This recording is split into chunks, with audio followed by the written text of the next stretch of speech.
जय शिव शंकर, जय शिव। इसी के साथ मैं आमंत्रित करना चाहता हूं आदरणीय पंडित आदित्य उपाध्याय जी, जो अयोध्या से हैं, वो आए और अपना वक्तव्य और अपना ज्ञान हम सभी को ज्ञान गंगा के रूप में देने का प्रयास करें। और अयोध्या में नागेश्वर शिव जी भी विराजमान हैं और उन्हीं की तरह से पंडित आदित्य उपाध्याय जी को मैं आमंत्रित करना चाहता हूं। जय श्री सीताराम। आप सभी को सादर प्रणाम करते हुए, जैसा कि शुक्र ग्रह के ऊपर चर्चा करनी है, साथ में रुद्राक्ष की, तो सर्वप्रथम हम यह जानना चाहेंगे कि शुक्र ग्रह है आखिर क्या, शुक्र है कौन, शुक्र आया कहाँ से, हमने इनको शुक्र ही क्यों कहा। पुराणों के अनुसार ब्रह्मा जी के मानस पुत्र भृगु ऋषि के विवाह, भृगु ऋषि का विवाह प्रजापति दत्त कन्या के साथ हुआ, जिनसे 2 पुत्र तथा एक कन्या का जन्म हुआ। धाता विधाता और पुत्री का नाम श्री रखा गया। भागवत पुराण के अनुसार भृगु ऋषि के कवि, जिनको आजकल हम शुक्र या शुक्राचार्य कहते हैं, और महर्षि अंगिरा के कवि गुरु हुए। गुरु न कह करके हम उस समय उनका नाम जीव था, जीव रखा गया था। भृगु के कवि और अंगिरा के जीव का जन्म हुआ। महर्षि अंगिरा के पुत्र जीव यानी गुरु, महर्षि भृगु ऋषि के पुत्र कवि यानी गुरु शाम का ये कवि, ये समकालीन थे उस समय। दोनों ऋषियों से सलाह मशवरा, हम आज की भाषा में कह सकते हैं, सलाह मशवरा करने के बाद इन दोनों का अंगिरा ऋषि के पास विद्या अध्ययन के लिए गए। लेकिन कुछ दिनों के बाद अंगिरा ऋषि अपने पुत्र गुरु पे विशेष ध्यान देने लगे और कवि महाराज जो है उससे थोड़ा सा रुष्ट हुए और उनसे विद्या अध्ययन बीच में ही रोक कर उनसे वहां से जाने की अनुमति ली। अनुमति मिल जाने के बाद वो गौतम ऋषि के पास गए। गौतम ऋषि को अपनी पूरी कथा बताई कि हमारे साथ ऐसा हुआ है। तो गौतम ऋषि ने उनको शिव आराधना और स्तुति करने की सलाह दी।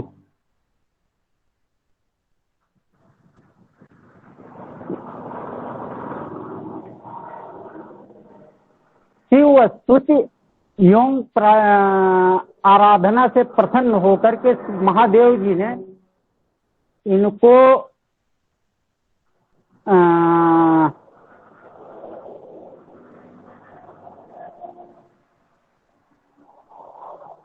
तमाम तरीके की शिक्षाएं देते हुए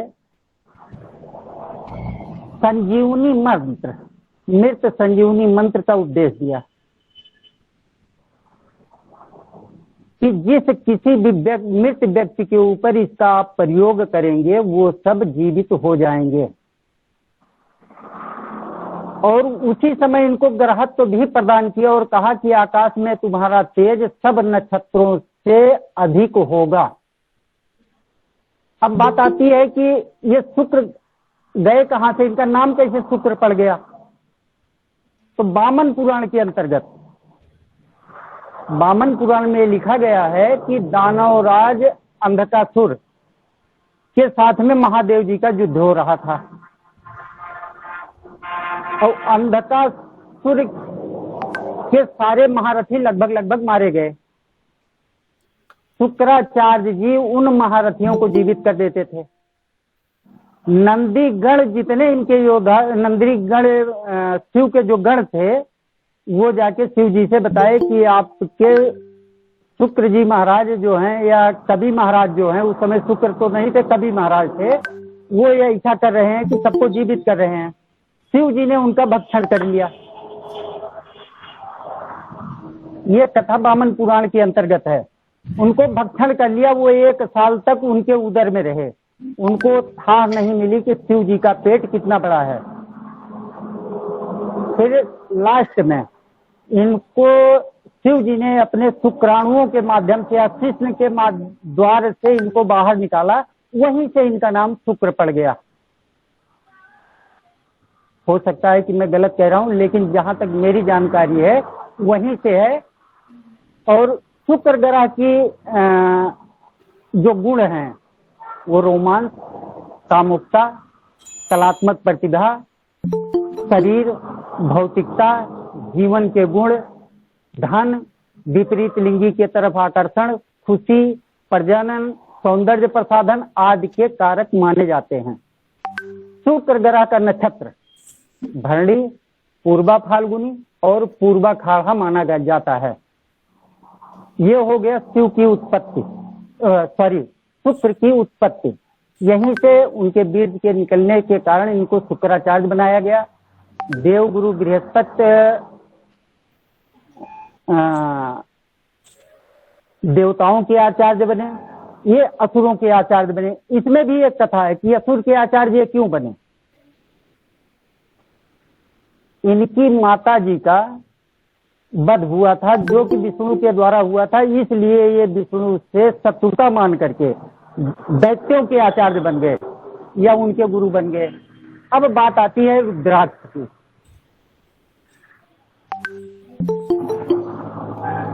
तो रुद्राक्ष के लिए शिव पुराण में भी अंकित है कि रुद्राक्ष है क्या, और विद्वानों ने रुद्राक्ष के बारे में बताया कि रुद्र के अश्व से पौधे उगा, यहाँ आया वहां आया।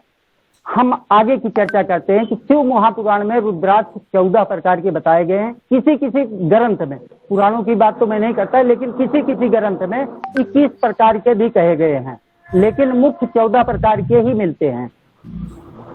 किसी एक पुराण में मैंने 16 प्रकार का भी पढ़ा है, जिसमें गणेश और एक शिव पार्वती का स्वरूप देकर के उसको 16 प्रकार का बना दिया गया है। लेकिन मुख्यतः 14 प्रकार के ही रुद्राक्ष पाए जाते हैं, जो कि शिव महापुराण के सिद्धेश्वर संहिता के अंतर्गत 25वें अध्याय में लिखा गया है कि ये 14 ही प्रकार के होते हैं। क्योंकि ग्रह शुक्र से ही संबंधित हम वार्ता कर रहे हैं, तो शुक्र के लिए 6 मुखी रुद्राक्ष प्लस 13 मुखी रुद्राक्ष सबसे ज्यादा शुभ माना जाता है। शुक्र का बीज मंत्र है ओम शुभ शुक्राय नमः। शुक्र का पौराणिक बीज मंत्र है ओम द्राम द्रीम द्रौसा शुक्राय नमः। जप संख्या इसकी 16,000 है, लेकिन कलयुग में इसको कम से कम 64,000 करवाना चाहिए। यदि आप वैदिक मंत्रों का जाप करवा रहे हैं तो 16,000 मंत्र बहुत हैं। शुक्र अगर हस्त रेखा से देखा जाए, जिनका ये पर्वत, ये केवल यही शुक्र पर्वत है, अगर ये पर्वत बहुत ज्यादा उभरा हुआ है तो 100% वो विपरीत लिंगी की तरफ उसका आकर्षण ज्यादा होगा, भोग विलास की तरफ उसका आकर्षण ज्यादा होगा। यदि ये पर्वत कहीं से छिन्न भिन्न है या कटी रेखाएं हैं, इसमें तमाम तरीके वो हस्त रेखा की एक अपनी विधा हो गई। यदि आपको काल सर्प दोष का योग है, आप 8 और 9 मुखी रुद्राक्ष काले धागे में करके गले में धारण कर लीजिए। बुधवार या शनिवार को काल सर्प दोष निवारण में मदद मिलेगी। किसी को मंगल दोष है, मंगल दोष निवारण के लिए 3 या 11 मुखी रुद्राक्ष आप धारण करें। मंगल दोष में आपको मुक्ति में निवारण सहायता मिलेगी। इन्हीं शब्दों के साथ विराम देते हुए जय श्री सीताराम, आप सभी को प्रणाम। जी जय सीताराम। आपने बहुत अच्छा बताया। और शुक्र ग्रह यानी क्योंकि वो अपनी नाभि के अंदर ही शिव को संभाले, शिव को ही गुरु बना ले, वो ही शुक्राचार्य। जो व्यक्ति, हम लोग कहते हैं कि हमें किसी का गुरु नहीं बनाया, उसका गुरु स्वयं शिव जी होते हैं, जो उनकी नाभि में आके बैठ जाते हैं। पिछले कुछ जन्मों का जो पुण्य होता है उसको उजागर कर देते हैं। तो नाभि से पिछले जन्मों के पुण्य पाप पुण्यों का उजागर होना, एक सिद्धि होना, वो ही संजीवनी होती है। और इसी संजीवनी को दैत्य गुरु शुक्राचार्य को दिया गया। लेकिन ये संजीवनी दैत्य ही नहीं है, ये भी अमृत रूपी होती है। और इस अमृत रूपी ना होने के नहीं होती तो सृष्टि का में अंदर बीज भी नहीं आता, बीज नहीं आता तो उद्धार कैसे होता।